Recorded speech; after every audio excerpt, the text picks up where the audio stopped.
بسم اللہ الرحمن الرحیم۔ السلام علیکم۔ آپ دیکھ رہے ہیں ڈی ڈی پی اینالیٹیکا۔ آپ کو یاد ہوگا کہ چند روز پہلے ہم نے اس موضوع پہ بات بھی کی اور ہم نے یورپین یونین کی اس قرارداد کے بارے میں ذکر کیا جس میں یورپین یونین نے پاکستان کے جو توہین رسالت کے قوانین ہیں ان کے اوپر اعتراض کیا اور اس کے بارے میں کہا کہ جی اس کو ختم کیا جائے، اور پھر اسی طرح کچھ اور مطالبات جو کہ سارے مائنورٹیز وغیرہ سے ریلیٹڈ اور پاکستان کے اوپر الزامات کی بوچھار۔ لیکن آپ کو یاد ہوگا کہ اس سے پہلے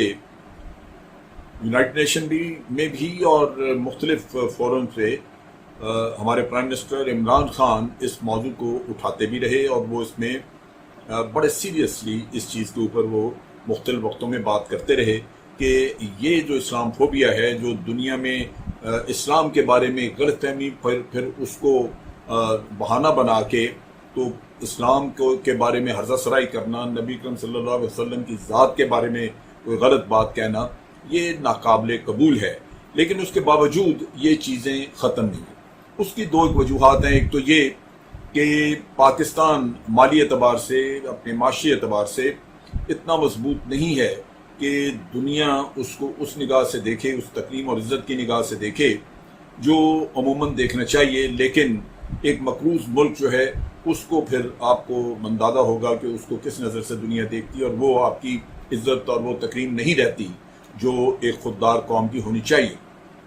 دوسری طرف یہ ہے کہ یہ پاکستان کا ہی صرف مسئلہ نہیں، یہ پوری امت مسلمہ کا مسئلہ ہے۔ لیکن امت مسلمہ جو وہ آپس میں تقسیم ہے، اور اس کے ساتھ ساتھ یہ کہ شاید وہاں پہ ایک ایسی آپ کہہ لیجیے کہ دینی گراوٹ آ چکی ہے کہ اس چیز کی اہمیت کا کسی کو احساس ہی نہیں۔ پاکستان کے علاوہ یہاں پہ میں نے نہیں سنا کہ کسی اور ملک میں اتنی زیادہ اس کے اوپر بات چیت ہوئی ہو یا تشویش کا اظہار کیا گیا ہو۔ لگتا یوں ہے کہ ان کو اس چیز کی کوئی پرواہ نہیں۔ اب چیز یہ ہے کہ حکومت پاکستان نے یہ سارا جب یہ ایک طوفان اٹھایا گیا یورپین یونین پارلیمنٹ سے، تو اس کے اوپر بات چیت شروع ہوئی، لہذا پاکستان میں اس کے اوپر خاصا سیریسلی کام ہوا۔ اس میں سوچ بچار کی گئی، کیبنٹ میٹنگ ہوئی، کچھ ہمارے او آئی سی کے جو یہاں پہ لوکل جو سفیر ہیں، ایمبیسڈرز حضرات ہیں، ان سے بھی پرائم منسٹر نے ملاقات کی۔ اب اس کے بارے میں بات کرتے ہیں۔ جہاں تک فیصلے کا تعلق ہے وہ تو ہماری حکومت نے بڑا اچھا فیصلہ کیا کہ سوال ہی پیدا نہیں ہوتا کہ پاکستان کی حکومت بلاسفیمی لاء پہ یعنی توہین رسالت کے قوانین پہ کسی قسم کی کوئی رعایت دے یا کمپرومائز کرے۔ یہ ہماری زندگی موت کا مسئلہ ہے، اور ہم مسلمان کی حیثیت سے اپنا ایمان سمجھتے ہیں کہ نبی اکرم صلی اللہ علیہ وسلم کی تکریم، ان کی عزت کی حفاظت کرنا یہ ہر مسلمان کا فرض ہے، اور ہم سب نبی اکرم صلی اللہ علیہ وسلم کے غلام ان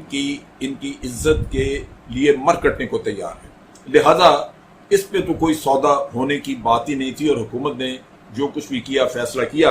وہ میں سمجھتا ہوں کہ عوام کے جذبات کی پوری طرح ترجمانی کی ہے۔ جہاں تک یورپین یونین کی جو ان کی جو انہوں نے قرارداد پاس کی، اس میں بنیادی چیز یہی ہے کہ دھمکی آپ کو یہ دی ہے کہ آپ 2014 سے فائدہ اٹھا رہے ہیں کہ یہاں ہم آپ کو خصوصی رعایت دیتے ہیں، خصوصی آپ کو کنسیشنز دے رہے ہیں، جس کی وجہ سے ٹیکسز ویکسز نہیں لگتے اور آپ کی پروڈکٹس یہاں آ رہی ہیں۔ پاکستان کو وہاں سے تقریباً 2 سے 3 بلین ڈالر کا بزنس ملتا ہے، اور یہ ان کا خیال ہے کہ یہ ہم پاکستان کو اس پہ دبا سکتے ہیں، اور 2-3 بلین ڈالر کا بزنس ان کو نہیں ملے گا تو پاکستان خود بخود گھٹنے ٹیکے گا۔ میں اپنے ایمان کی روح سے یہ کہتا ہوں کہ قرآن کریم میں رب العالمین نے بالکل واضح کہا ہے کہ آپ کو نقصان صرف وہی پہنچے گا جو رب العالمین کی رضا جس پہ ہے، اور کوئی آپ کو فائدہ نہیں پہنچ سکتا جب تک کہ رب العالمین کی واقعی اس کے تائید نہ ہو۔